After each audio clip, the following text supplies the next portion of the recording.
আচ্ছা ভাই, আসসালামু আলাইকুম আগে কি তোমার রেকর্ডিং গুলো প্রবলেম হতো নাকি এখনো মানে ভিডিও গুলো সেম? মানে বুঝি নাই কেমন না ভাই, ওই প্রবলেম যে হলো। মাঝে মাঝে একটু ভাই স্ক্রিন ওভারল্যাপ করে দেখি লেখার উপরে। হ্যাঁ হ্যাঁ, ওই যে ওখানে আগে যে স্ক্রিন মিররিং যতদিন করতাম ওখানে মধ্যে এরকম রেকর্ডিং এ তখন প্রবলেম হইতো।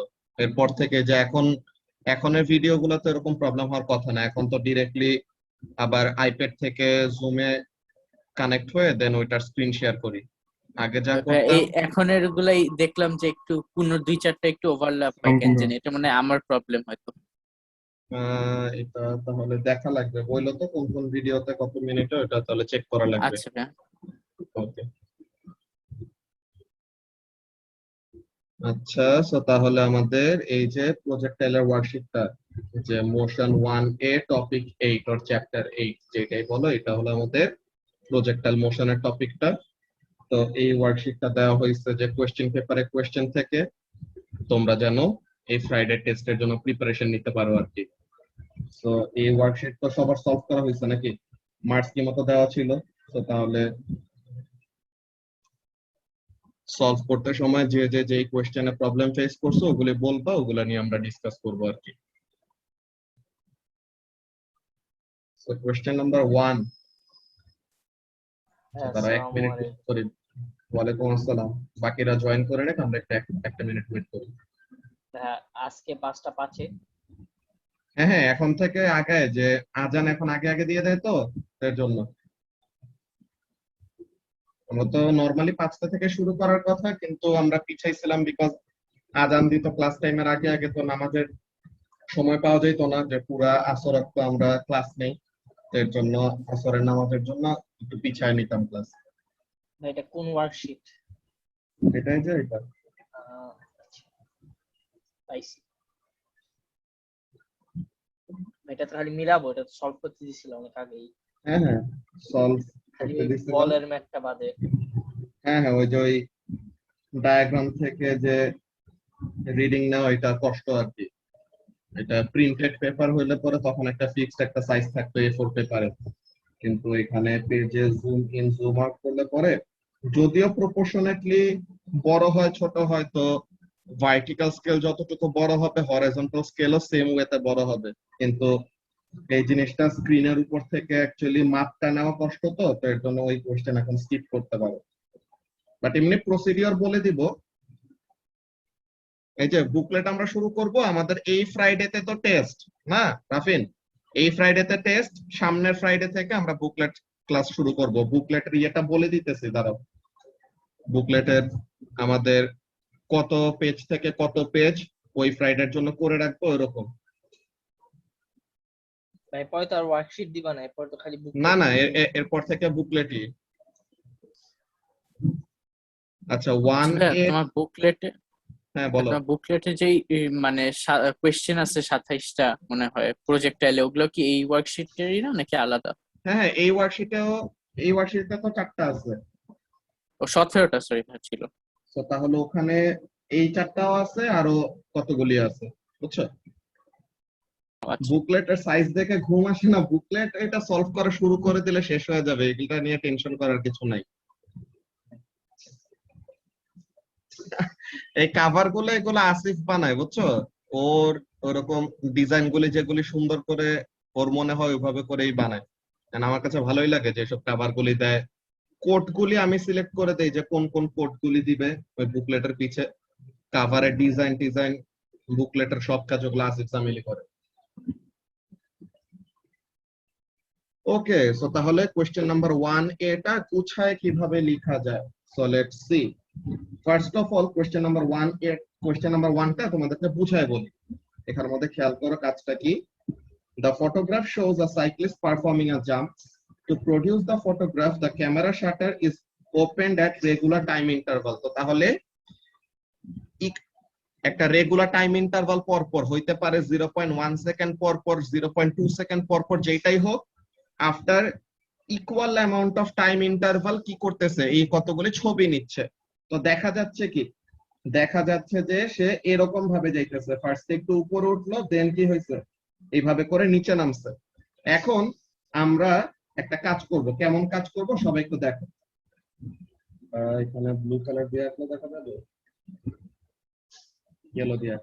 তো এখন এখানের মধ্যে খেয়াল করো যে আমরা এই সাইক্লিস্ট, হ্যাঁ এই সাইক্লিস্টের মাথাটাকে রেফারেন্স হিসেবে নিতেছি। ওকে, তো এখন এখানের মধ্যে খেয়াল করো, সরি, তার মাথাটাকে রেফারেন্স হিসেবে নিতেছি। সো ফার্স্টে একটা হরাইজন্টাল লাইন আঁকলাম, যে ফার্স্টে সে যেই পজিশনে আছে এই পজিশনে একটা হরাইজন্টাল লাইন আঁকলাম। অলরাইট, এরপরে সেকেন্ড পজিশনের জন্য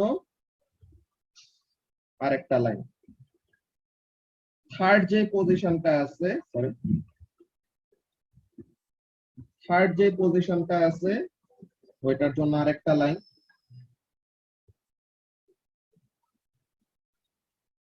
ফোর্থ যে পজিশনটা আছে ওইটা আসলে থার্ড পজিশনের অনেক কাছাকাছি। ওকে, তো এখন এটা হলো 1 নাম্বার পজিশন, এটা হলো 2 নাম্বার, এটা 3 নাম্বার, এটা 4 নাম্বার ফটোগ্রাফ। 5 নাম্বার আর 2 নাম্বারটা বলতে গেলে প্রায় সেম লেভেলেই আছে, ঠিক আছে। তো তাহলে 5 নাম্বার আর 2 নাম্বারের জন্য আলাদা করে আঁকলাম না, বিকজ ডায়াগ্রামটা বেশি হিজিবিজি হয়ে যাবে। তোমাদেরকে যে জিনিসটা আমি বুঝাইতে চাই ওই জিনিসটা সবাই এখন এখানের মধ্যে বুঝবে। তো এইখানের জন্য এখন একটা হরাইজন্টাল লাইন আঁকলাম, এইখানের জন্য আরেকটা হরাইজন্টাল লাইন, এইখানের জন্য আরেকটা হরাইজন্টাল লাইন, সরি,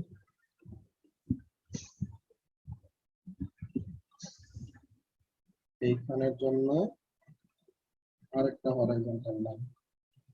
আচ্ছা, এখন সব একটু এখানের মধ্যে খেয়াল করো কাজটা কি হচ্ছে। এই যে আমরা হরাইজন্টাল লাইনগুলি ড্র করতেছি, এই হরাইজন্টাল লাইনগুলি থেকে আসলে আমরা কিসের ইনফরমেশন পাবো বলতে পারবা? ফার্স্ট ফটোগ্রাফে সে এইখানে ছিল, এই হাইটে ছিল। সেকেন্ড ফটোগ্রাফে সে কি করছে, উপরে উঠছে নাকি নিচে নামছে? তার মাথাটা উপরে। উপরে উঠছে। থার্ড ফটোগ্রাফে আরেকটু উপরে, ফোর্থ ফটোগ্রাফে আরেকটু উপরে, ফিফথ ফটোগ্রাফে আবার নিচে নামছে, সিক্সথ ফটোগ্রাফে আরো নিচে, সেভেন্থ ফটোগ্রাফে আরো নিচে, 8, 9। এখন নিচে নামতে সময় ব্যাপারটা খেয়াল করো তো তাজওয়ার, নিচে নামতে সময় কাহিনীটা কি হচ্ছে এখানে। ফার্স্টে নিচে নামতে সময় তোমার টাইম বিটুইন দ্য ফটোগ্রাফস, ঠিক আছে, একটা পিকচার আর আরেকটা পিকচারের মধ্যে টাইম গ্যাপটা কি সমান সমান না? তো তাহলে টাইম হলো ফিক্সড। তো প্রথম এই যে নিচে নামা যখন শুরু করছে, সো মনে করো যে 5 নাম্বার আর 6 নাম্বার ফটোগ্রাফের মধ্যে এতটুকু ডিসটেন্স আছে। সাদা জায়গায় আসলে দেখা দিতেছে না, যে এতটুকু ডিসটেন্স হলো 5 নাম্বার আর 6 নাম্বার ফটোগ্রাফে। 6 নাম্বার আর 7 নাম্বারের মধ্যে গ্যাপটা কি আরো বেড়ে গেছে না? সো ইকুয়াল টাইমে বেশি হাইট কি করতেছে, নিচে নামতেছে নাকি? ব্যাপারটা কি সবাই বুঝতে পারতেছো কি বলতেছি? সে কি করতেছে, সেম টাইম ইন্টারভাল, যে 5 নাম্বার আর 6 নাম্বার পিকচারের মধ্যে যতটুকু টাইম পাস হয়েছে 6 নাম্বার আর 7 নাম্বার ফটোগ্রাফের মধ্যে কি হবে, Ismail, equal amount of time pass হবে। তো তাহলে এখানে কি করতেছে, the time taken is equal, কিন্তু ওই ইকুয়াল টাইমে সে কি করলো, বেশি ডিস্টেন্স নিচে নামলো। তো তার মানে কি, তার স্পিডটা কি হইতেছে, বাড়তেছে নাকি কমতেছে? বাড়তেছে। বাড়তেছে, সরি। দেন 7 নাম্বার আর 8 নাম্বারের মধ্যে ইকুয়াল টাইম ইন্টারভালে আরো বেশি ডিসটেন্স কভার করছে। 8 নাম্বার আর 9 নাম্বারের মধ্যে আরো বেশি ডিসটেন্স। তো তার মানে কি, as he is going downward what is happening, the velocity is increasing. So এইটাকে আমরা কিভাবে এক্সপ্লেইন করতে পারি, ভেলোসিটিটা কেন বাড়তেছে? or velocity বাড়া মানে কি, what is happening over here, the cyclist is accelerating in the downward direction, নাকি? তো তার মানে ভার্টিক্যাল মোশনের এক্সপ্লেনেশনটা কেমন হবে, সে ইনিশিয়ালি উপরে গেছে, যখন উপরে যাইতেছে তখন কি হইতেছে, ডিসেলারেট করতেছে। দেন যখন উপর ম্যাক্সিমাম হাইট থেকে যখন নিচে নামা শুরু করলো, তো তখন কি হইতেছে, আস্তে আস্তে তার ভেলোসিটি বাড়তেছে। কিভাবে বুঝলাম তার ভেলোসিটি বাড়তেছে? বিকজ ইকুয়াল টাইম ইন্টারভাল কিন্তু ডিসটেন্স কভার করতেছে প্রোগ্রেসিভলি বেশি। সো তার মানে এখানে কি হইতেছে, ভার্টিক্যাল ভেলোসিটি ইজ ইনক্রিজিং। এটা হলো আমাদের ভার্টিক্যাল মোশনের জন্য। ওকে, এখন what about the horizontal motion, এটা কি কোন কালার দিয়ে ড্র করা যায়, এটা দিয়ে ড্র।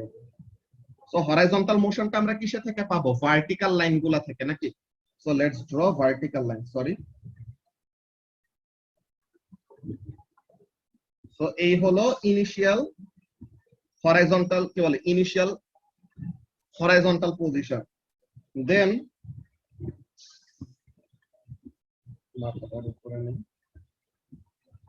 ফার্স্ট পিকচার আর সেকেন্ড পিকচারের মধ্যে এতটুকু হরাইজন্টাল ডিসটেন্স কভার করছে, সেকেন্ড আর থার্ড এর মধ্যে এতটুকু, থার্ড আর ফোর্থ এর মধ্যে এতটুকু, ফোর্থ আর ফিফথ এর মধ্যে সেম, ফিফথ আর সিক্সথ এর মধ্যেও সেম,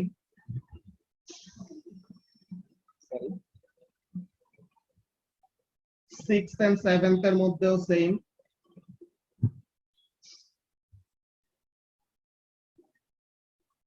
সেভেন্থ আর এইটথ এর মধ্যে,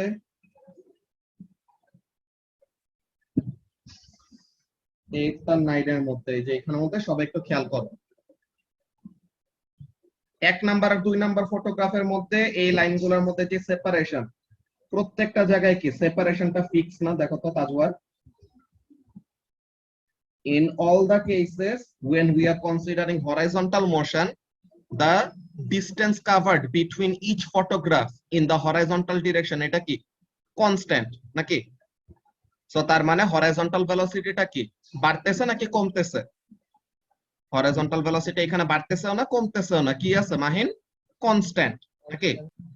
এক্স্যাক্টলি। সো তাহলে এইভাবে করে আমরা ব্যাপারটা এক্সপ্লেইন করব, জিনিসটা গুছায় কিভাবে লেখা যায় তোমাদেরকে মার্কিং পয়েন্টস গুলো প্রথমে দেখাই। Okay, so what are the marking points? First of all, constant horizontal velocity কিভাবে বুঝছি, by same horizontal distance apart in each image, যেটা আমরা মাত্র এই ভার্টিক্যাল, হ্যাঁ এটা আমাদের ওরকম লাইনে এঁকে এঁকে ড্র করার মতো এত টাইম নাই, আমাদের চোখের দেখাতে ওরকম ব্যাপারটা বোঝা যাবে।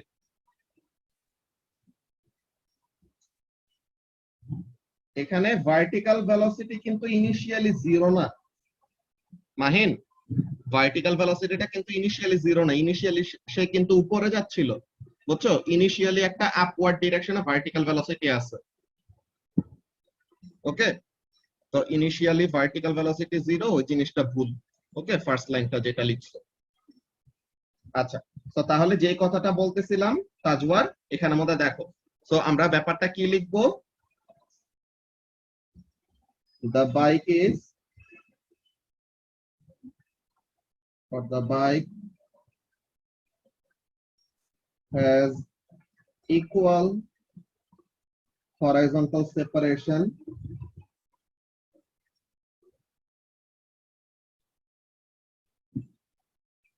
between each image, so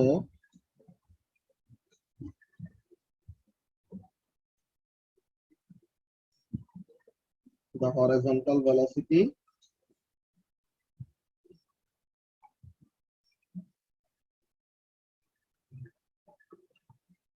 is constant. And what about the vertical velocity? Vertical velocity change হচ্ছে, বাড়তেছে কমতেছে, উপরে যাইতে সময় ভেলোসিটি কমতেছিল, দেন ম্যাক্সিমাম হাইট থেকে নিচে নামতে সময় আবার কি হয়েছে, ভেলোসিটি ইনক্রিজ করছে, তাই না। তো তাহলে হরাইজন্টাল ভেলোসিটির জন্য আমাদের 2 মার্কস পেয়ে গেলাম। ফার্স্টে বললাম যে ইকুয়াল হরাইজন্টাল সেপারেশন আছে প্রত্যেকটা ইমেজের মধ্যে, তো তার মানে হরাইজন্টাল ভেলোসিটি হলো কনস্ট্যান্ট। এখন ভার্টিক্যাল ভেলোসিটির জন্য কি বলবো, ভার্টিক্যাল ভেলোসিটির জন্য বলবো যে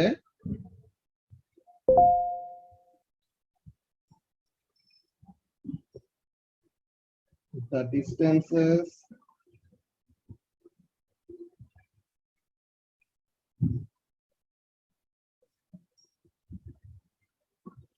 between each image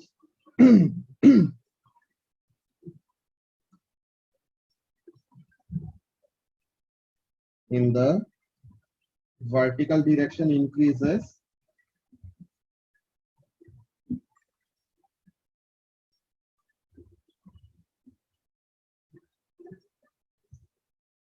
when it is falling,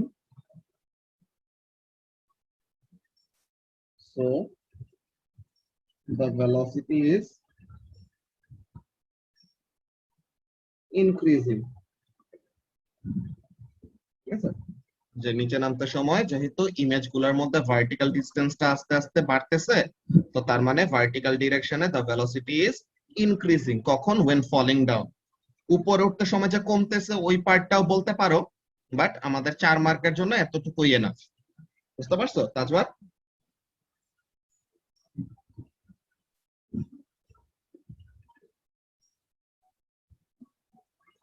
okay, so তাহলে সবাই একটু লেখা দিলেই হবে, হ্যাঁ, হ্যাঁ। কনস্ট্যান্ট হরিজন্টাল আর ইনক্রিজিং ডিক্রিজিং ভার্টিক্যাল। এক্স্যাক্টলি। তো আমি এখানের মধ্যে দেখছো একটা কাজ কি করছি মাহিন, মার্ক স্কিমের পয়েন্ট গুলা যা বলতেছে আমি কিন্তু ওই কথাটাই বলছি, তাই না? কিন্তু মার্ক স্কিমের পয়েন্ট গুলা কিন্তু ডিরেক্টলি আমি কপি করি নাই, বুঝছো? যে এখানের মধ্যে অনেকজনই আছে, তুমি যদি তাদেরকে, যে অনেকজন বলে না যে প্রেডিক্টেড গ্রেডস যারা নাকি পাইছে, তো অনেকজন বলে যে অ্যাসাইনমেন্ট তো মার্ক স্কিম দেখে দেখে করছে, এরকম অ্যাসাইনমেন্ট গুলা যদি টিচাররা আসলেই সিরিয়াসলি চেক করে দেখতো, মার্ক স্কিম দেখে লিখলে পরেও কিন্তু স্টুডেন্টদের অনেক অনেক মার্কস কাটার স্কোপ আছে।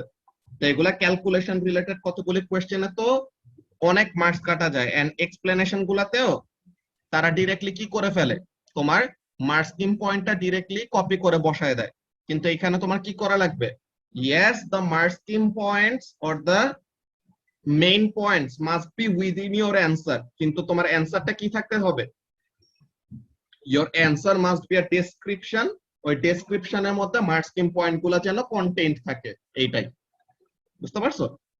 তো তাহলে এই জিনিসটা হলো আমাদের কোয়েশ্চেন নাম্বার 1A।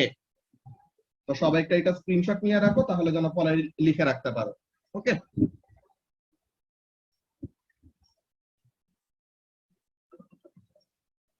আচ্ছা।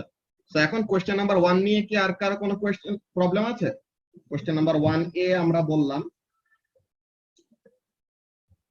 কোয়েশ্চেন নাম্বার 1 নিয়ে আর কারো কোনো প্রবলেম আছে? এটাই। হ্যাঁ, ওই ছবিটা ভাই একটু রাখা, তুলে নিই এটা। ওকে, হ্যাঁ ভাই, হয়ে গেছে। ঠিক আছে।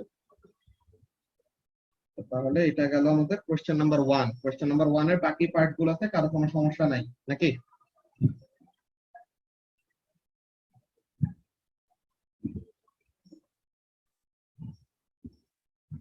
আচ্ছা, এখন কোয়েশ্চেন নাম্বার 2 এর যে প্রবলেমটা, যে আমাদের ডায়াগ্রাম থেকে মেজারমেন্ট নেওয়াটা কষ্ট, কিন্তু আমি তোমাদেরকে জাস্ট প্রসিডিওরটা বলে দেই, তো তাহলে যেন তোমরা ব্যাপারটা বুঝতে পারো যে মেইন বুকলেটে যখন নাকি করবা, তো তখন বুকলেটের মধ্যে কিভাবে করে করবো ওই ব্যাপারটা জাস্ট একটু বলে রাখি। তো এখন এখানের মধ্যে কাজটা কি? The photograph shows a sequence of images of a bouncing ball. আচ্ছা, তো এখানেও প্রত্যেকটা ইমেজ ইকুয়াল টাইম ইন্টারভাল পর পর। না না, ব্যালেন্সড ফোর্সেস না ওয়াসিও, আমরা একটা কথা বলছিলাম মনে আছে, যে আমাদের সেন্সেশন অফ ওয়েট, যে আমাদের যে একটা ওয়েট আছে, এই জিনিসটা আমরা কখন ফিল করি বলতো? when we experience normal reaction force, right? তো যখন নাকি সাইক্লিস্টটা ফ্রি ফলে থাকবে, কেমন হচ্ছে দেখো, সাইক্লিস্টটা যখন নাকি জাম্প করলো, তো তখন সে সাইকেলের সিটের সাথে, সে যে সাইকেলের সিটের উপরে যে বসেছিল, এখন সাইকেলটা যত রেটে নিচে নামতেছে, তারও কি সাইক্লিস্টের নিজেরও কি নিচে নামার রেটটা সেম না? তো তাহলে the only force acting on the cyclist ওইটা কি? ওয়েট। কোন দিকে? নিচের দিকে। সে কি পাচ্ছে না? সে সাইকেলের থেকে কোনো নরমাল রিঅ্যাকশন ফোর্স পাচ্ছে না। তো এর জন্য ডিউরিং ফল সে যেহেতু কোনো নরমাল রিঅ্যাকশন ফোর্স এক্সপেরিয়েন্স করে না, or এমন বলতে পারো যে since the cycle and the cyclist দোনোজনে কি করতেছে? সেম রেটে নিচে নামতেছে, তো এর জন্য তার উপরে কোনো নরমাল রিঅ্যাকশন ফোর্স নাই, এর জন্য সে কি করে না? ওয়েট ফিল করে না। এটাই হলো আমাদের ওই ফিলিং অফ ওয়েটলেসনেস। এক্স্যাক্টলি, যে রেজাল্টেন্ট আমাদের জাস্ট নিচে একটা ফোর্স আছে। ওয়েটলেস কথাটার মানে হলো যে ও লেভেলস এর বইয়ের মধ্যেও কিন্তু একটা জিনিস এটা লেখা ছিল, মনে আছে? ও লেভেলস এর চ্যাপ্টার 2 or 3, চ্যাপ্টার 3 এর দিকে যে ওয়েটলেসনেস এর যে কথাটা, অনেকজনই ভাবে যে ওয়েটলেস আমাদের কখন মনে হয়? আবিদ, আমাদের কাছে ওয়েটলেস মনে হয় অনেকজন ভাবে যে যখন কোনো ওয়েট থাকে না, বাট আসলে ব্যাপারটা এটা না। আসলে ব্যাপারটা কি, যখন নর্মাল রিঅ্যাকশন ফোর্স এক্সপেরিয়েন্স করি না তখন। এক্স্যাক্টলি, অর সিম্পল কথায় এটা বলা যায় যে ওয়েট ছাড়া, হ্যাঁ সব একটু ব্যাপারটা খেয়াল করে এই জিনিসটা অলওয়েজ মাথায় রাখবা, তাহলে ওয়েটলেসনেস জিনিসটা নিয়ে আর কনফিউশনে পড়বা না। তো জিনিসটা কি, ওয়েটলেস কখন ফিল করি? যখন ওয়েট ছাড়া অন্য কোনো ফোর্স আমাদের উপরে এক্সার্ট না হয়, ঠিক আছে? we only feel weightless when the force acting on us is only কি weight। আমাদের উপরে যদি জাস্ট ওয়েট নামের ফোর্সটা কাজ করে, তো তাহলে আমরা কি করব? ওয়েটলেস ফিল করব। ব্যাপারটা কেমন, এটা তোমাদের স্টুডেন্ট বুকে ছিল ও লেভেলসে, তোমরা কেউ যদি পড়ে থাকো তো তাহলে এখানে মধ্যে দেখার কথা। এই জিনিসটা আমরা ক্লাসে নরমালি এক্সপ্লেইন করছিলাম। এই যে ওয়েটলেসনেস, এই জিনিসটা কি ছিল? ওয়েটলেসনেস এর ব্যাপারটা ছিল এরকম, এই যে ফিগার এটা shows astronauts in weightless conditions, international space station and training for weightlessness in an aircraft. In both cases the astronauts are being pulled towards the earth by gravity। তো তার মানে কি, they are experiencing, কি বলে, তাদের উপরে wait কিন্তু ঠিকই কাজ করতেছে, but they all experience the force called weight। তো তাহলে তাদের উপরে ওয়েট নামের ফোর্সটা কাজ করতেছে, যেটা কি W = mg, যেটা they are in a condition called free fall। মানে কি, তারা কোনো যে নরমাল রিঅ্যাকশন ফোর্স পাচ্ছে না, because they are not in contact with any object. Okay, তো you may have notice feeling very slightly lighter when you are in a lift as it accelerates downwards। এগুলো তো আমরা sensation of weight এর ওই টপিকের মধ্যে discuss করছিলাম। So this effect is more noticeable if the lift accelerates at a greater rate। Further study of physics will explain this। তো যেগুলো আমরা বলছিলাম, তো তার মানে কি, আমাদের ওয়েটলেস আসলে কখন ফিল হয়? যখন ওয়েট ছাড়া অন্য কোনো ফোর্স আমাদের উপরে কাজ না করে। বুঝতে পারছো? তো এই ব্যাপারটা মাথায় রাখলে আমাদের জন্য ইজি হবে। আচ্ছা, জিরো গ্র্যাভিটি অ্যাডভেঞ্চার, যেখানে একটা প্লেন হাই অল্টিটিউড থেকে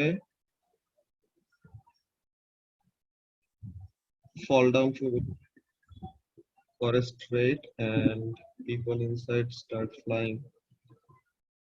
হ্যাঁ, ওখানের মধ্যেও সেম রিজন শারিয়া, ওখানের মধ্যেও যে কন্ট্যাক্টে ওরকম ছুটে যায়, তো এরকম, বুঝছো? জি ভাই। ওকে, কতগুলো ট্যাব। আচ্ছা, তো তাহলে এই হলো আমাদের ওয়েটলেসনেস এর ব্যাপারটা ছিল। তো যেই কথাটা বলতেছিলাম আমরা, যে এইখানেও কি ওরকম ইমেজগুলি নেওয়া হয়েছে ইকুয়াল টাইম ইন্টারভাল পর পর। Exactly, until the ball reaches the ground or hits a surface, বলটা ততক্ষণ ওয়েটলেস ফিল করবে। তুমিও ওয়েটলেস ফিল করতে পারো ছাদ থেকে, যদি তুমিও লাফ দাও, যতক্ষণ না পর্যন্ত মাটিতে হিট করবা ততক্ষণ পর্যন্ত লাইট ওয়েট ফিল করবা না, আর কি মনে হবে যে ওয়েট নাই।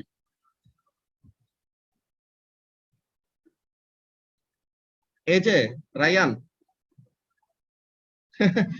ওকে রায়ান, এখানের মধ্যে জিনিসটা দেখো যে লিফট যখন নাকি নিচের দিকে নামে, এখানের মধ্যে খেয়াল করো যে লিফট নিচে যাচ্ছে, সো লিফটের যে ফ্লোরটা আছে, যেটার উপরে আমরা দাঁড়ায় থাকি আর কি, তো লিফটের ফ্লোরটা তোমার পায়ের থেকে দূরে সরে যেতে থাকে না। তো ব্যাপারটা খেয়াল করো, এই জিনিসটা ওই আগের লেকচার গুলোর মধ্যে আছে, তুমি মনে হয় এখন ওগুলো দেখো নাই, সমস্যা নেই, এখানে ছোট করে বলে রাখি, তাড়াতাড়ি বুঝে যাবা। So you are inside a lift, so what are the forces acting on you, বলো তো Rayan? Weight and normal reaction force, right? Weight হলো নিচের দিকে, যেটা হলো কনস্ট্যান্ট, আর নরমাল রিঅ্যাকশন ফোর্স কোথা থেকে পাবা? From the floor of the lift, right? And normal reaction force কাজ করবে হলো উপরে। এটা নিয়ে তো কোনো কনফিউশন নাই, আছে Rayan? Now when the lift is শুধু গোয়িং ডাউনওয়ার্ড বললে পরে ব্যাপারটা আসলে হয় না। যদি লিফটটা নিচের দিকে অ্যাসেলারেট করে, অলরাইট, যদি লিফটটা নিচের দিকে অ্যাসেলারেট করে, তো তখন অ্যাসেলারেশনের কন্ডিশন কি বলতো? when does acceleration occur? Acceleration এর prerequisite হলো there must be an unbalanced force in that direction, তাই না? So তার মানে in order for the lift to accelerate downwards there must be a resultant downward force, নাকি? বুঝতে পারতেছো Ryan কি বললাম?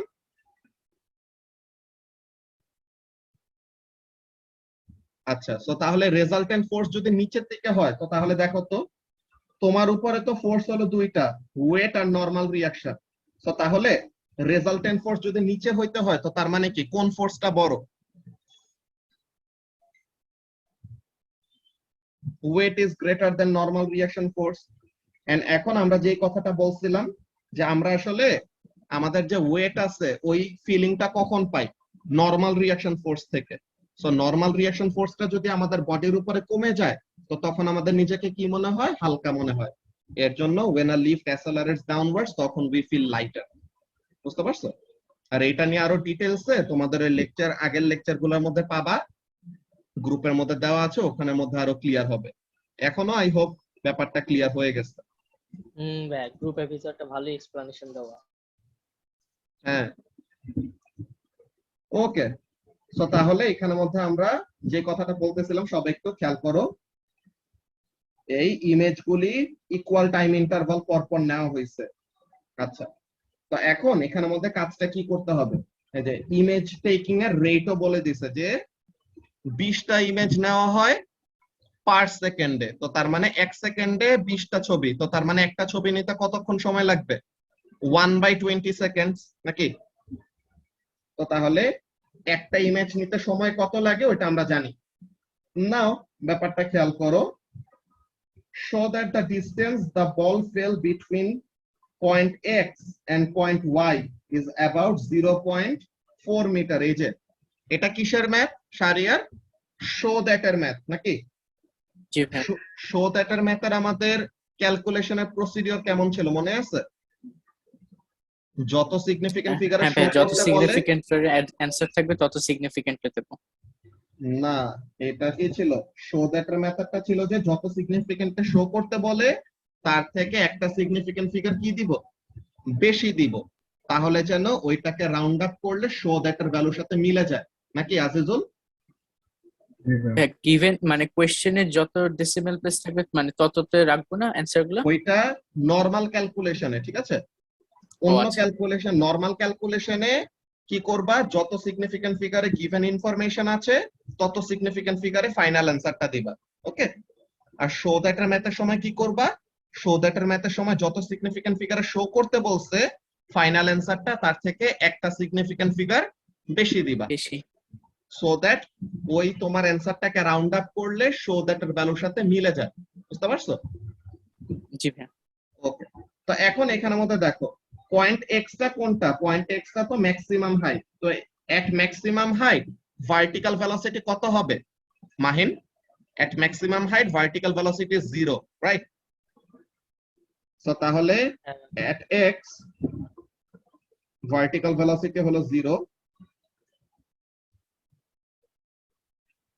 আচ্ছা, তো এখন x থেকে y এ নামবে। তো দেখো তো x থেকে y এর মধ্যে কয়টা ইমেজ তোলা হয়েছে? তো x এ তো ইনিশিয়ালি ছিল, তো এখন কয়টা ছবি তোলা হয়েছে এখানের মধ্যে দেখো 1 2 3 4 5 6। কয়টা ছবি তোলা হয়েছে? x থেকে y এ যাইতে যাইতে 6টা পিকচার তোলা হয়েছে, নাকি? রাকিবুল বুঝতেছো কি বলতেছি? এগুলো ম্যাথ তো মনে হয় আগে করে আসছো, বাট এগুলো আমরা যেভাবে করে ফলো করে ওগুলা প্রিভিয়াস লেকচার গুলো যেগুলো গ্রুপে আছে ওগুলো দেখলে আস্তে আস্তে ক্যাচ আপ করতে পারবা, বুঝছো? আচ্ছা, তো তাহলে আমরা যে কথাটা বলতেছি, সরি কালিটা চেঞ্জ করে নি। So 20 images in 1 second, one image in কত সেকেন্ড? 1/20 সেকেন্ড। তো তাহলে 6টা ইমেজ তুলতে কতক্ষণ সময় লাগবে? 1/20 into 6। তো তাহলে this is the time taken for the ball to fall from where to where? Point x থেকে পয়েন্ট y এ নামতে এতটুকু সময় লাগবে। সো তাহলে আমরা কি টাইমটা বের করে ফেলছি নাকি তাজওয়ার? সো এখানে থেকে আমরা কি বের করলাম, টাইমটা বের করলাম। ঠিক আছে, ভালো কথা, টাইম বের হয়ে গেছে। Now considering vertical motion, what do we no?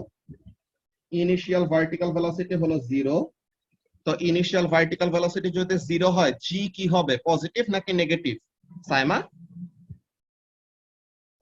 You যদি 0 হয় জি হবে পজিটিভ। তাজওয়ার পজিটিভ হবে। Just initial vertical velocity upward হলেই জিটা নেগেটিভ। তাহলে G is positive 9.81। It is like এরকম যে ম্যাক্সিমাম হাইট থেকে কোন বলটা ড্রপ করে ফেলছো অমন টাইপের। আচ্ছা, ঠিকঠাক করলেই হবে, সমস্যা নাই। আর টাইমটা কত? টাইমটা হলো 6/20 মানে 3/10 সেকেন্ড। ওকে, তো এখন আমাদেরকে হাইট বের করতে বলছে যে এক্স থেকে ওয়াই এর মধ্যে কতটুকু হাইট ফল করলো। তো তাহলে s equal to ut plus half at square or h equal to ut, যেটাই বলে একই কথা। তো তাহলে height is equal two initial তো 0, তো ইনিশিয়াল ভেলোসিটি 0 মানে u ইনটু t পুরাটাই কত হবে, 0 হবে। তো হাফ ইনটু g হলো 9.81 আর টাইম হলো 3/10 স্কয়ার। এটা করলে পরে কত আসে আমরা দেখি। হাফ 9.81 ইনটু 0.44 ভাই। ওকে, তো তাহলে 0.4415 এইটা আসে আমাদের ক্যালকুলেটরে। কিন্তু আমরা কি করব, একটা কথা যারা আগে শোনো নাই তারা একটা ব্যাপার অলওয়েজ মাথায় রাখবা, কি জিনিস, শো দ্যাট এর ম্যাথের সময়, ওকে, একটু পরে মার্কস স্কিমেও তোমাদেরকে দেখাবো জিনিসটা, এইগুলা ব্যাপার খুবই ভাইটাল কোয়েশ্চেন পেপার সলভিং এর জন্য। হ্যাঁ, শো দ্যাট এর ম্যাথের সময় অ্যানসার কিভাবে দিতে হয় আর অ্যানসার কত সিগনিফিকেন্ট ফিগারে দিতে হয়। 145 হবে। কত? 145 মানে 0.44145। আচ্ছা আচ্ছা, তো এখন যে কথাটা বলতেছিলাম কি জিনিস, যে শো দ্যাট এর ম্যাথের সময় কি করব, তারা যেটা শো করতে বললো, শো করতে বলছে কত, 0.4 মিটার। এটা কত significant figure value Rayan? 1 significant figure, তাই না? তো তারা যত সিগনিফিকেন্ট ফিগারে শো করতে বলছে, আমরা এর থেকে একটা সিগনিফিকেন্ট ফিগার কি দিব, বেশি দিব। তো তাহলে এটা কত, 0.44 লিখবো। তো দিস ইজ আওয়ার অ্যান্সার। যে এটাকে রাউন্ড আপ করলে কি হবে, আমাদের শো দ্যাটের ভ্যালুর সাথে মিলে যাবে না? চাইলে তুমি ব্র্যাকেটে শোন লিখতেও পারো, নাও লিখতে পারো, যায় আসে না। তুমি যদি এতটুকু যা আমি এখানে করলাম, যে আউটলাইনটা দেখাইছি, এই আউটলাইনে যদি তুমি ম্যাথ করো, একটা নাম্বারও কেউ কাটতে পারবে না। ওকে, তো তাহলে এই জিনিসটা তোমাদেরকে ফার্স্টে মার্কস স্কিম থেকে আমি দেখাই যে কেন 0.44 লিখতে বলছি। দেখবা, এই যে ক্যালকুলেশনে অনেক সময় এই যে এখানে তো ডিরেক্টলি 0.44 চলে আসছে, কিন্তু অনেক সময় এরকম থাকে যে এক্সাম্পল ক্যালকুলেশন দেখে যে অনেকজন এ লেভেলস এর মার্কস স্কিম অনেকজন ইউজ করতে বুঝে না, তারা কি দেখে, এক্সাম্পল ক্যালকুলেশনটা ডিরেক্টলি কপি মারে। বুঝছো, এক্সাম্পল ক্যালকুলেশনে ঠিক আছে দেখানো আছে, কিন্তু মেইন অ্যান্সার, এই যে মার্কসটা তুমি কিসের জন্য পাবা, মার্কসটা কিন্তু তুমি পাবা এই উপরে যা লেখা আছে এটার জন্য। এগুলা তোমাদেরকে কয়েকটা জায়গায় দেখাই, মনে করো এই জায়গায়, এই যে দেখো এক্সাম্পল ক্যালকুলেশনে কত আসছে আবেদ, এক্সাম্পল ক্যালকুলেশন হলো 2.14 মিটার পার সেকেন্ড। কিন্তু তুমি যদি 2.14 লিখো, তোমাকে একটা মার্ক কম দিবে। কেন? বিকজ তোমার মার্কটা আসলে ভেলোসিটির ভ্যালু কত লিখলে পাবা, 2.1 লিখলে পাবা। বুঝতে পারছো? তো তাহলে এইগুলি কতগুলি ইম্পর্টেন্ট ব্যাপার আছে যেগুলি মার্কস স্কিম আমরা ইউজ করা শিখবো। কোশ্চেন পেপার সলভ করতে করতে, বুকলেট সলভ করতে করতে ব্যাপারগুলো ক্লিয়ার হয়ে যাবে সবাই। আচ্ছা, তো তাহলে এইটা তো আমরা ভার্টিক্যাল ডিসটেন্সটা বের করলাম, শো দ্যাট এর ম্যাথ করলাম। এখন ফটোগ্রাফ থেকে মেজারমেন্ট নিয়ে কিভাবে আমরা কাজটা করব, যে হরাইজন্টাল ভেলোসিটিটা বের করতে বলছে। সো হরাইজন্টাল ভেলোসিটি কিভাবে বের করব, নাও 4 মার্ক দিছে, তো তার মানে কি কিছু কাজ তো করা লাগবে। সো ফটোগ্রাফ ইউজ করতে বলছে, that means we have to take information from the photograph. এটা টাইমের জন্য হোক অর ডায়াগ্রাম থেকে মেজারমেন্টের জন্য হোক, যেটাই। তো এখন আমাদের মেইন কাজটা কি দেখো, বলটা কি করছে, পয়েন্ট এক্স থেকে পয়েন্ট ওয়াই এ, তাই না? পয়েন্ট এক্স থেকে পয়েন্ট ওয়াই পর্যন্ত ফল করছে। তো তাহলে this is the height that is fallen by the ball. আর হাইটের ভ্যালুটা আমরা কত বের করছে রাফিন? হাইটের ভ্যালুটা আমরা বের করছি 0.44, রাইট? কিন্তু আমরা এই ডায়াগ্রাম থেকে রিডিং নিলে আমাদেরকে 0.44 মিটার আসবে। ডায়াগ্রাম থেকে রিডিং নিলে কিন্তু, আর ডায়াগ্রাম থেকে মেজারমেন্ট নিলে কিন্তু 0.44 হবে না। তো তার মানে কি, রিয়েল লাইফের ভ্যালিউ আর ফটোগ্রাফের স্কেল দোনোটা তো সমান না। তো এখানে থেকে আমাদের যে ম্যাথ বিতে তোমরা ওরকম স্কেল রিলেটেড ম্যাথ করছো না, যে কি করা লাগে, আমাদের এরকম কতগুলি স্কেল দেওয়া থাকে, ম্যাপ স্কেল 1:50,000, 1:40,000, এরকম কিছু। মানে কি, ডায়াগ্রামের 1 সেন্টিমিটার মানে রিয়েল লাইফে 50,000 সেন্টিমিটার, এমন টাইপের ব্যাপার। ওকে, তো এখন এখানের মধ্যে কাজটা কি, আমরা যদি এখান থেকে মেজারমেন্ট নেই, ধরো আমার কাছে স্কেল আছে, আমি একটু দেখি আইপ্যাডের উপরে বসে এখন যতটুকু ডিসপ্লেতে আছে এই রিডিংটা কত আসে। ওকে, সো এটা আসে সামথিং লাইক 5.8 সেন্টিমিটার আসে। সো তাহলে ডায়াগ্রামে আসছে হলো 5.8 সেন্টিমিটার, কিন্তু এটা আসলে হাইটের ভ্যালুটা কত? অ্যাকচুয়াল হাইটের ভ্যালুটা হলো 0.44। তো তার মানে ডায়াগ্রামে 5.8 সেন্টিমিটার মানে রিয়েল লাইফে 0.44 মিটার। তো তার মানে ডায়াগ্রামে 1 সেন্টিমিটার মানে রিয়েল লাইফে কত ডিসটেন্স হবে এটা আমরা বলতে পারবো না, আবিদ? তো তাহলে 0.44 ডিভাইডেড বাই 5.8। তো এখান থেকে আমরা কি পেয়ে গেলাম? স্কেলটা পেয়ে গেলাম। বুঝতে পারতেছো সামারা? সো এখানে থেকে ফার্স্টে আমরা স্কেলটা ডিটারমাইন করলাম। নাও আমাদেরকে বের করতে বলছে তো হরাইজন্টাল ডিসটেন্স, রাইট? সো আমরা কি করব, এই যে এক্স আর ওয়াই এর হরাইজন্টাল ডিসটেন্সটা মাপবো। তো হরাইজন্টাল ডিসটেন্সটা কত হয় এটা আমরা ফার্স্টে ডায়াগ্রাম থেকে মেজার করি। সো এই হরাইজন্টাল ডিসটেন্স,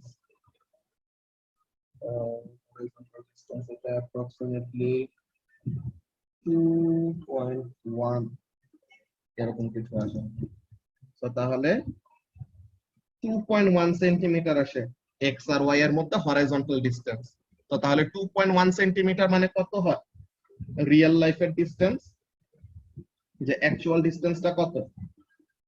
এইটা 0.159।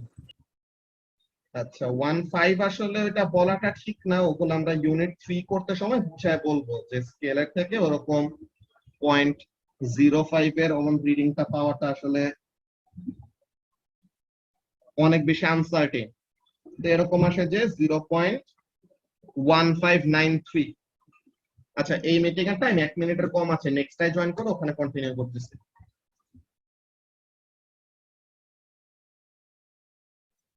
ওকে, এখন আমরা আবার কন্টিনিউ করি। তো horizontal distance, actual horizontal distance কত? 0.15931 এরকম কিছু। So this is the horizontal distance. আর টাইম কত লাগছে? এক্স থেকে ওয়াই যাইতে সময় কত লাগছে এটা তো আগেই বের করে রাখছিলাম, তাই না? সো টাইম জানি, ডিসটেন্স জানি, আর হরাইজন্টাল ভেলোসিটিটা কি? হরাইজন্টাল ভেলোসিটি তো কনস্ট্যান্ট। তো তার মানে হরাইজন্টাল ভেলোসিটিটা কি করা যাবে? একদম বাচ্চাদের ফর্মুলা, যে ডিসটেন্স বাই টাইম, এটা দিয়ে বের করে ফেলা যাবে নাকি ওয়াসিও? সো তাহলে এখানের জন্য হরাইজন্টাল ভেলোসিটিটা কি হবে?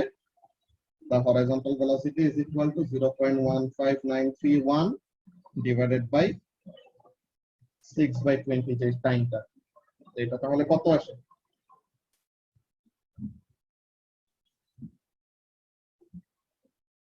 The horizontal velocity comes out to be 0.53 meter per second. এটা হলো মেইন প্রসেসটা দেখাইলাম আমাদের ডায়াগ্রামের। ও ওয়াও, এক্স্যাক্টলি মিলে গেছে, সেই অবস্থা। 0.53 মিটার পার সেকেন্ড আসে, ঠিক আছে। তো ডায়াগ্রাম থেকে মেজারমেন্ট নেওয়া কষ্ট, বাট তোমাদেরকে কি করলাম, প্রসেসটা বলে দিলাম যে আসলে how to actually do this sort of math. বুঝতে পারছো? এটা তোমাদের এটা হ্যাঁ বলো। এটা তোমাদের হ্যাঁ, এখনের এটা এক্সামে আসবে না, কিন্তু ইয়েতে কি বলে সামনাসামনি ক্লাসের সময়, তখন যদি পরীক্ষা নেই স্ক্রিপ্ট প্রিন্ট করে তখন দিব। বলো শারিয়ার। এটা তো আগে তোমার যেটা ইমেজে যে ক্যালকুলেশন হবে ওইটা থেকে সবসময় রিয়েল লাইফে ট্রান্সফার করে নিতে হবে না এই হ্যাঁ ম্যাথগুলোর হ্যাঁ জন্য? হ্যাঁ, যে পিকচারে যত ডিসটেন্স আছে রিয়েল লাইফে ওটা সমান যে হবে এমন কোনো গ্যারান্টি নাই। আছে যদি বলে যায় যে the diagram is to scale, যদি বলে যায় যে ডায়াগ্রামটা স্কেল ওয়াইজ ড্র করা আছে, তো তার মানে তখন ডায়াগ্রামের রিডিং আর রিয়েল লাইফের রিডিং সমান সমান হবে। বুঝছো? আর ভাই এটা তো শুধু ওই যে তোমার পিকচার যদি এরকম দেয়া থাকে এটার জন্যই, যদি কোনো ভ্যালু দেয়া পিকচার থাকে ওইগুলোর জন্য তো মানে যেভাবে করতাম ওভাবেই না? হ্যাঁ হ্যাঁ, ভ্যালু দেওয়া পিকচার গুলোতে নরমালি যেরকম করতাম এটা। তো আচ্ছা এটাতে ভাইয়া, জাস্ট প্রসেস। হ্যাঁ বলো। 0.15931 এটা কিভাবে জানি পাইলা? এটা পাইছে এই যে দেখো, ফার্স্টে আমরা স্কেলটা বের করছি, বুঝছো মাহিন? ফার্স্টে কি করছে, এই যে ভার্টিক্যাল যে হাইটটা আছে না, এই হাইটটা অ্যাকচুয়ালি কত?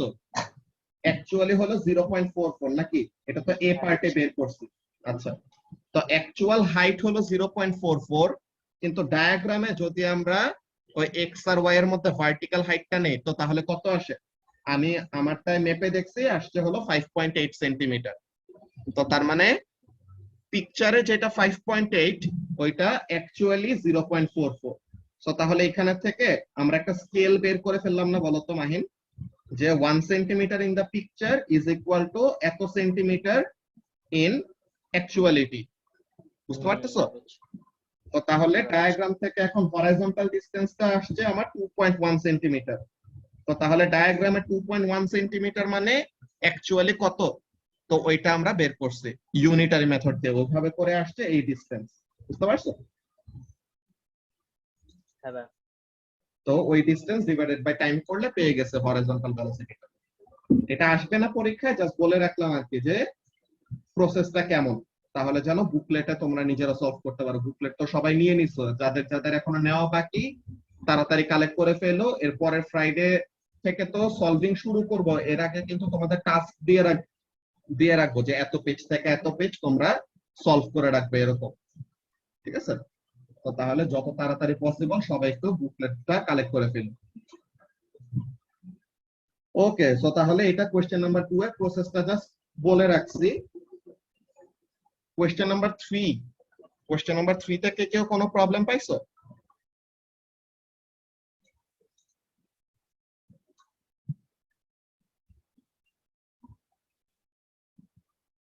ওকে, কোয়েশ্চেন নাম্বার 3 তে কারো প্রবলেম নাই, ভালো কথা। কোয়েশ্চেন নাম্বার 4,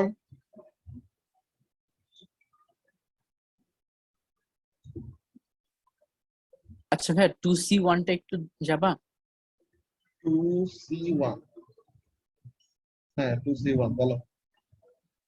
ভাই, এখানে যে এটা কি তোমার নেক্সট পজিশন গুলো দেবো না ফার্স্ট 4 বলের জন্য? কি বলছে, the ball was released with a small horizontal velocity। তো অল্প horizontal velocity তে এরকম the position of the first 4 images is shown, draw in the first 4 positions of the ball, কি বলে, if it had been released with no horizontal velocity। একদম ভাই straight down পড়বে না? তো তার মানে স্ট্রেট ডাউন, তো এই বরাবর স্ট্রেট ডাউন, এই বরাবর স্ট্রেট ডাউন, এই বরাবর স্ট্রেট ডাউন। বুঝতে পারছো? হ্যাঁ এখন বুঝছি ভাই। এটা যেরকম লাইন টেনে ড্র করে দিতে হবে না? হ্যাঁ, লাইন টেনে মেইনটেইন করলে বেটার।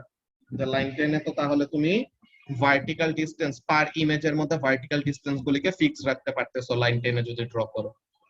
বুঝছো? যে জি চোখের ভাই। দেখায় যেন মনে হয় পাশাপাশি আছে। ওকে, স্যার একদম নতুন একটা ডায়াগ্রাম আর্ট করতে পারতাম না? নতুন আরেকটা ডায়াগ্রাম ড্র করতে পারতা না, এখানে মধ্যে বলে দিছে এই জায়গাতেই ড্র করতে, বুঝছো? তো তাহলে ওই জিনিসটা বলটাকে কোনো হরাইজন্টাল ভেলোসিটি ছাড়া ছাড়া হয়েছে মানে কি, জাস্ট সিম্পলি ড্রপ করে দেওয়া হয়েছে। তো ভার্টিক্যাল আর হরাইজন্টাল মোশন তো independent of each other. So horizontal velocity নাই, ভালো কথা, কিন্তু ভার্টিক্যালি সে আগের বার যতটুকু নিচে নামছিল যেভাবে যেভাবে ইকুয়াল টাইম পর পর সেম ভার্টিক্যাল হাইটই নিচে নামবে। তো এইভাবে করে ড্র করছি আর কি। নতুন ডায়াগ্রাম ড্র করতে হইলে তারা বলে দিত যে পাশে কোন একটা নতুন ডায়াগ্রাম ড্র করে এরকম। বুঝতে পারছো আবে? জি স্যার। আচ্ছা, তো কোশ্চেন নাম্বার 4, কোশ্চেন নাম্বার 4 এ কারো কোনো প্রবলেম আছে?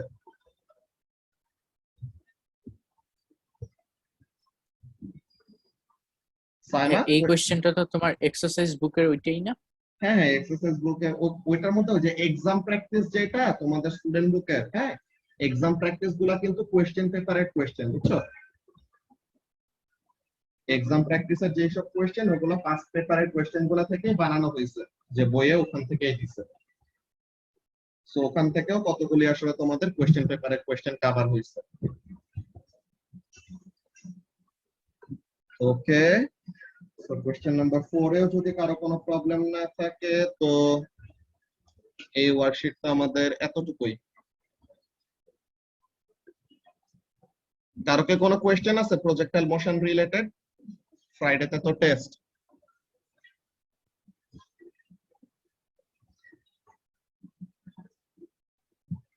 কারো যদি প্রজেক্টাইল মোশন রিলেটেড কোনো কোশ্চেন থেকে থাকে দেন বলতে পারো, তাহলে ওগুলা নিয়ে আমরা ডিসকাস করতে পারি, আমাদের কাছে সময় আছে।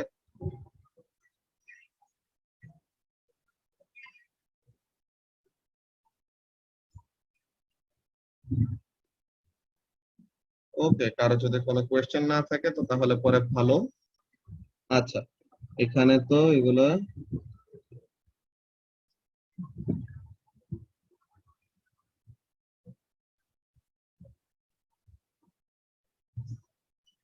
হ্যাঁ বুকলেটে প্রজেক্টাইল মোশনের কোয়েশ্চেনও আছে মুতাসিম। আচ্ছা শারিয়ার কি বলছো, ওসিআর এর ওল্ড ওল্ড স্পেসিফিকেশনের কোয়েশ্চেন নাকি? হ্যাঁ ভাই। ওগুলি এত বেশি আসলে এ লেভেলসে হ্যাঁ করা যায় তোমাদের। এ লেভেলসে আসলে পেপার সলভিং ইম্পর্টেন্ট, ইয়েস। এডএক্সেল এর মধ্যে আমরা মেইনলি ফার্স্টে কনফাইন থাকবো, ক্যামব্রিজের কতগুলি করব, ওসিআর এর গুলো তেমন বেশি আমরা করি না, কিন্তু আমাদের মেইন আরো কয়টা কাজ আছে এ লেভেলসে, ঠিক আছে? দুইটা এই যে ইম্পর্টেন্ট। হ্যাঁ হ্যাঁ, ফ্রাইডে এক্সামে তো ওসিআর থেকেই ছিল, পরে দেখলাম। ওগুলি কয়েকটা জায়গা থেকে আসিফ কালেক্ট করে। তো ওগুলি কোশ্চেন তো নিজে নিজে আগে বানাইতাম, আগে কতগুলি কোশ্চেন নিজে ভ্যালু অ্যাপ্লাই করে করে ওরকম নিজে নিজে বানাইতাম কোশ্চেন। এখন এত বেশি সময় হয় না, এখন আসিফ বানায় মেইনলি অন্য সোর্স থেকে যেভাবে যেভাবে পারে। আচ্ছা, তো যেই কথাটা বলতেছিলাম যে তোমাদের কোয়েশ্চেন পেপার সলভিং এটা তো মাস্ট করতেই হবে, ওকে? কিন্তু কোয়েশ্চেন পেপার সলভিং করার পরেও আমাদের এ লেভেলস এ দুইটা রিডিং ম্যাটেরিয়াল, এই দুইটা একদম মাস্ট পড়তেই হবে। একটা তো স্টুডেন্ট বুক, ওইটা তো মাস্টের উপরে, ওইটা তো কোনো কথাই নাই, ওইটা অলওয়েজই পড়তে হবে স্টুডেন্ট বুক। কিন্তু দুইটা জিনিস, একটা হলো ফ্যাক্ট শিটস আর আরেকটা হলো সল্টার হর্নার্স এর একটা বই আছে।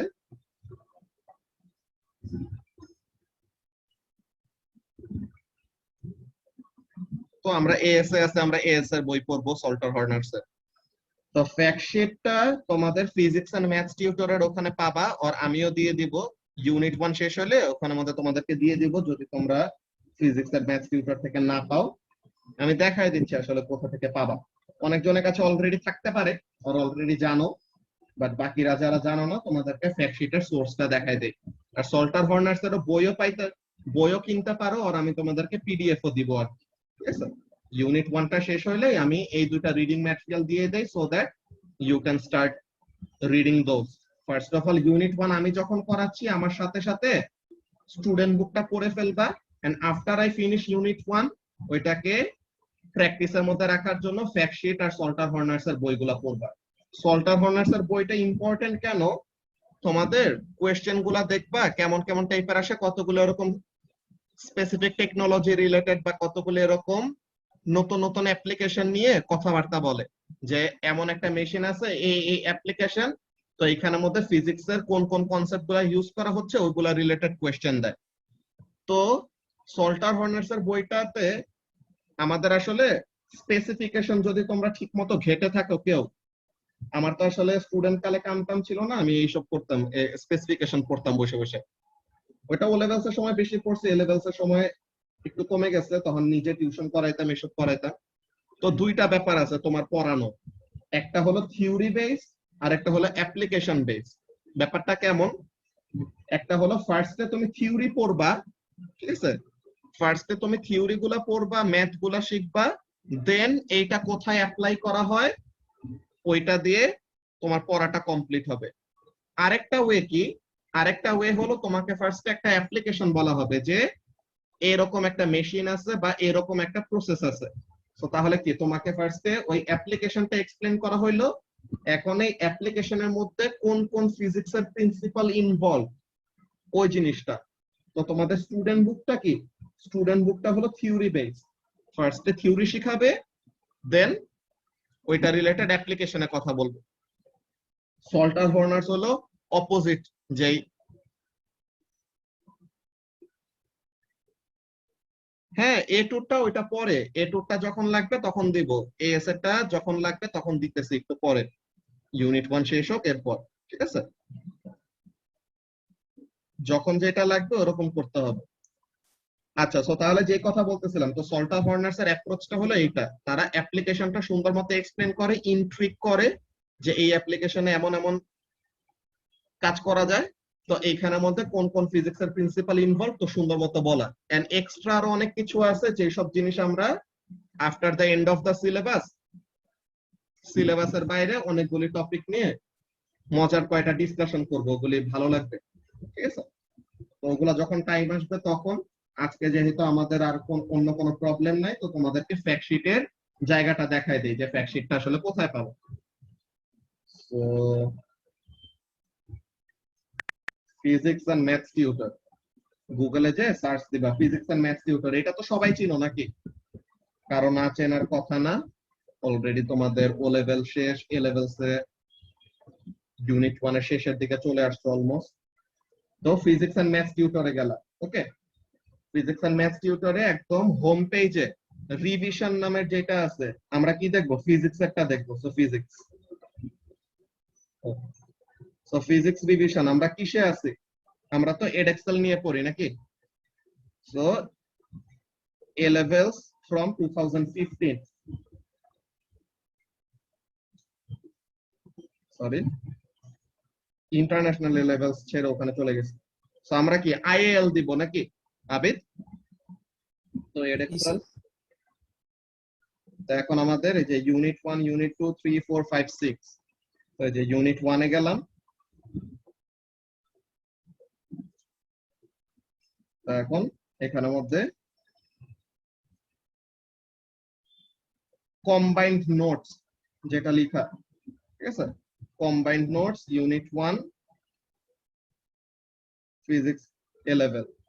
তো এই জিনিসটাই হলো আমাদের কি ফ্যাক্ট শিটটা, এটা হলো ইউনিট 1।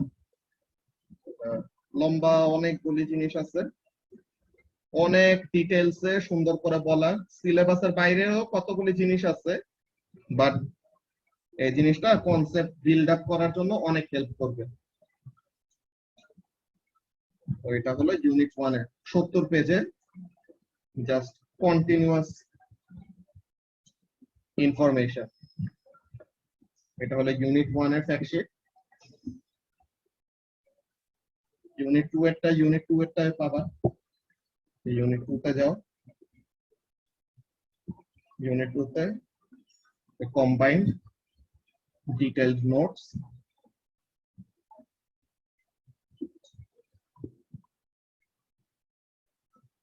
এখানে 106 পেজ, এই 106 পেজ পুরোটা ইউনিট 2 এর নোটস, বুঝতে পারছো? কিন্তু এই ফ্যাক্ট শিট গুলি যদি আমরা টপিকটা শেষ করার আগে, যে আমি তোমাদেরকে তো পড়াইতেছি, আমরা টপিকটা শেষ করার আগে দেন যদি পড়ো তো তখন তোমার কাছে ইনফরমেশন গুলি অ্যাবজর্ব করতে ইজি হবে। প্রথমে যদি নিচে পড়তে যাও, ইয়েস অনেকজনই আছে অনেক ভালো পড়তে পারে, যে বই পড়লেই বা কোনো এরকম আর্টিকেল পড়লে ডিরেক্টলি নিচে বোঝা যায়, কমন হলে তো খুবই ভালো। বাট অনেকজন আছে যে ফার্স্টে টপিকটা রিলেটেড কিছু জানা থাকলে দেন ওইটা রিলেটেড বইটই পড়লে আরো ইজিলি ক্যাচ করতে পারে। বুঝতে পারছো? তো তাহলে যেই অ্যাপ্রোচ তোমার কাছে বেটার মনে হয় নিজের জন্য ইউজ করবা। আচ্ছা, ফিক্সড কোন কোয়েশ্চেন তেমন না, আমাদের এ লেভেলস এ প্রত্যেকটা এরকম প্রতিটা কোয়েশ্চেন বাই কোয়েশ্চেন এরকম ফলো করে করে অ্যান্সার গুলো করা লাগবে। ফিক্সড ওরকম কোনো কোয়েশ্চেন নাই, বাট কোয়েশ্চেনের একটা প্যাটার্ন পেয়ে যাবা, বুঝছো? যে বুকলেটটা করতে করতে এত এত কোয়েশ্চেন করবো তো বুকলেটে, সো বুকলেটটা করতে করতে ওরকম একটা প্যাটার্ন পেয়ে যাবা যে কেমন টাইপের কোয়েশ্চেন আসে। বাট স্টিল অলওয়েজ আমাদের একটা ব্যাপার মাথায় রাখা লাগবে, ইউনিট 2 তে কতগুলি ফিক্সড কোয়েশ্চেন আছে, বুঝছো? ইউনিট 2 এর সময় ওরকম একটা আলাদা নোটসই দিব যে কমন কতগুলি টিপিক্যাল কোয়েশ্চেন আসে ইউনিট 2 তে ওগুলা। কিন্তু ইউনিট 1 টা একটু নতুন নতুন কোয়েশ্চেন দেয়। বুঝতে পারছো আবেদ? এগুলা পাবলিশ কোথায় হয়তো ওই জিনিসটা আসলে আমি পুরোপুরি শিওর না, ওরকম এটা নিয়ে তেমন ঘাটানো হয় না, বুঝছো শারিয়া? ও ভাই, ওই যে ইস্যু ডেট আছে তো তাই জিজ্ঞেস করলাম, হ্যাঁ হ্যাঁ, মানে ওর বুঝতে পারছি। জার্নালে নাকি। হইতে পারে। তো এটা জানুয়ারি 2001 নাম্বার 7, হ্যাঁ এটা হইতে পারে কোন জায়গায় এরকম পাবলিশ করতে, তো ওখানে থেকে কালেক্ট করা হয়েছে এমন কিছু। ওকে, সো তাহলে that will be it for today. তোমাদের যদি প্রজেক্টাল রিলেটেড কোনো কোয়েশ্চেন না থাকে that's very good. So I will hope এক্সামে সবাই ভালো করবা, ঠিক আছে? আর থার্সডের ক্লাসে তোমাদের যে টেস্টটা নেওয়া হয়েছিল লাস্ট ফ্রাইডেতে, ওইটার সলিউশন করানো হবে, ঠিক আছে? তার আগেই মার্কস পেয়ে যাবো না? হ্যাঁ, তার আগে মার্কস পেয়ে যাবা, কালকে রাতের মধ্যে চেক হয়ে যাবে সব। তার আগে মার্কসও পেয়ে যাবা, মার্কস স্কিমও পেয়ে যাবা, সো নিজেরাও ভুলগুলো চেক করতে পারবা যে কোথায় কোথায় ভুল গেছে, কেন, নিজে প্রথমে বের করার ট্রাই করবা। এন্ড মার্কস স্কিম দেখার পরেও যে যে প্রবলেম গুলো থাকবে, যে কেন মার্কস কাটা গেল বুঝো নাই, বা এই কোয়েশ্চেনটা আরেকটু এক্সপ্লেন করলে ভালো হয়, তো এরকম জিনিসগুলো থার্সডে সলিউশন ক্লাসে হবে। বুঝতে পারছো? জি ভাই। ওকে, তো তাহলে আজকের ক্লাস আমাদের এইটুকুই। আল্লাহ হাফেজ। আসসালামু আলাইকুম। ওয়ালাইকুম আসসালাম। ব্যাস।